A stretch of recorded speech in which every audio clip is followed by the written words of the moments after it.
তো ভাই, আমার প্রিয় ভাই বোনেরা এবং আমার প্রিয় বন্ধুরা, তো সত্যি কথা বলতে বিশাল একটা খুশির খবর আসতে চলেছে তোমাদের জন্য।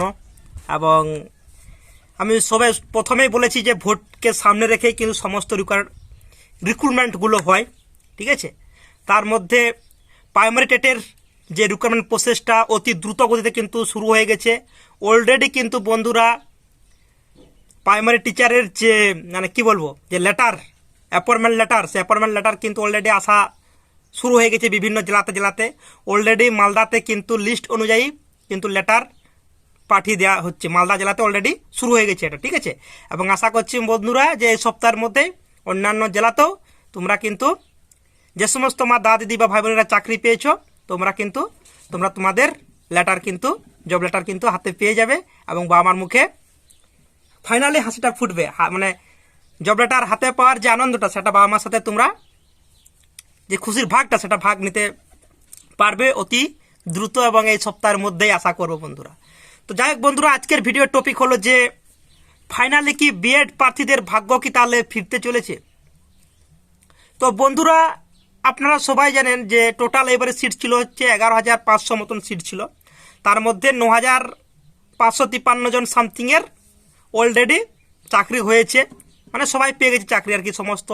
যে সমস্ত ভাই বোনদের আমাদের ডিএলএড ডিগ্রি কমপ্লিট ছিল এবং ইন্টারভিউতে দিয়েছিল, বলতে গেলে বেশিরভাগেরই চাকরি হয়ে গেছে। এবং তাহলে ফাঁকা থাকছে কত, 11,500 থেকে 9,000 বাদ দিলে প্রায় মোটামুটি ধরে রাখো 2,000 প্লাস সিট ফাঁকা থাকছে। তো এই 2,000 সিটে কি তাহলে এবার বিএড প্রার্থীরা চান্স পাচ্ছে, বা যারা নায়স থেকে যারা ধরো ডিএলএড করেছে তারা কি চান্স পাবে?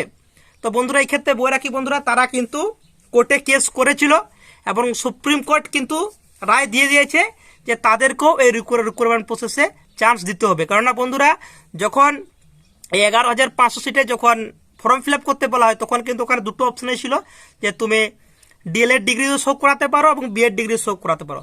সো যেসব আমার দাদি দিদিরা যাদের দুটো ডিগ্রি আছে, শুধুমাত্র বিএড থাকলে কিন্তু হবে না, যাদের দুটো ডিগ্রি আছে, অর্থাৎ বিএডও আছে এবং ডিএলএডও আছে, তারা হয়তো সেখানে ইন্টারভিউর সময় যদি তারা বিএড ডিগ্রি দেখিয়ে থাকে, সেক্ষেত্রে শুধুমাত্র সেই সমস্ত দাদা দিদিরাই চান্স পাবে এবং তারা কিন্তু চাকরিটা অবশ্যই পাবে।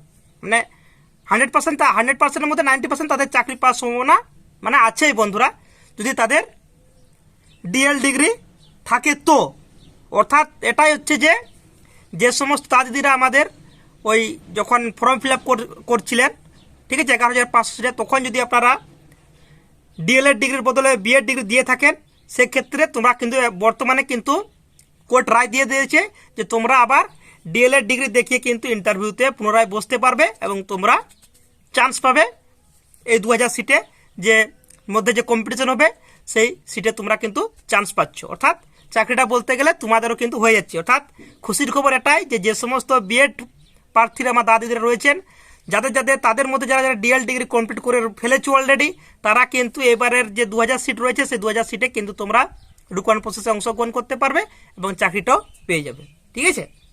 এই হচ্ছে গল্প। আর তার চাইতে বড় গল্প হচ্ছে বন্ধুরা, কিন্তু এরপর থেকে কিন্তু আর কোনো রিকোয়ারমেন্টের জন্যই কিন্তু বিএডরা কোনো দিনের জন্য আর কিন্তু চান্স পাবে না, ধরে রাখো বন্ধুরা, ঠিক আছে।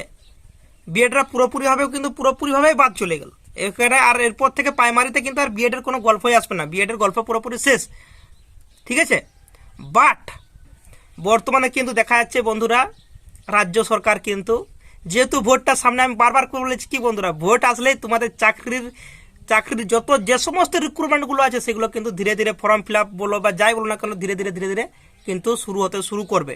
তাই আমি মনে করি বন্ধুরা, এই 2 বছর অর্থাৎ 24, 25 এবং 26, এই 3টা বছর কিন্তু প্রত্যেকটা ভাই বোনের জীবনে কিন্তু সুবর্ণ সুযোগ। আর এই সুবর্ণ যদি তোমরা যদি বন্ধুরা হাতছাড়া করে দাও, তাহলে কিন্তু আজ চাকরি পাবে না। কারণ বয়সটাও একটা বিশাল জিনিস বন্ধুরা, কারণ বয়সটা যদি পেরিয়ে যায় না, যখনই তোমার বয়স 27 প্লাস 28 প্লাস হয়ে যাবে না, তখন কিন্তু 25 প্লাসে যে তুমি যে পড়াশোনার যে তাগিদটা পেতে, যে জোশটা পেতে, সেই জোশটা কিন্তু হারিয়ে ফেলবে। তাই এই 3টা বছর বন্ধুরা তোমরা সবাই একটু কষ্ট করে পড়াশোনাটা করো। আশা করছি আপনারা বন্ধুরা কোনো না কোনো চাকরি পাবে, হয় সেন্ট্রালে চাকরি পেয়ে যাবে, ওয়েস্ট বেঙ্গল গভর্নমেন্টের চাকরি পাওয়া তো মানে কি বলবো, অনেকটা মানে কি বলবো ডুমুরের ফুলের মতো।